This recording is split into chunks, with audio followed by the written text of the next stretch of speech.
Good evening আমি রুক্মিণী। आज এনেছি আমি হামাসের রেসিপি।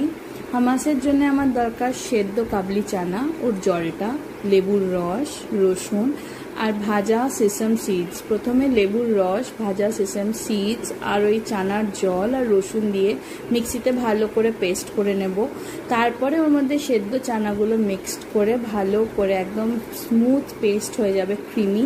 তার মধ্যে নুন আর অলিভ অয়েল মিশিয়ে সার্ভ করতে পারি আমরা Hamas. Very easy recipe, try করে দেখবেন। লাভাসের সঙ্গে কিংবা রুটির মধ্যে দিয়ে খেতে খুব ভালো লাগবে এবং হাই প্রোটিনও আছে এতে। Thank you. ভালো লাগলে প্লিজ লাইক অ্যান্ড সাবস্ক্রাইব করবেন আমার চ্যানেলটাকে।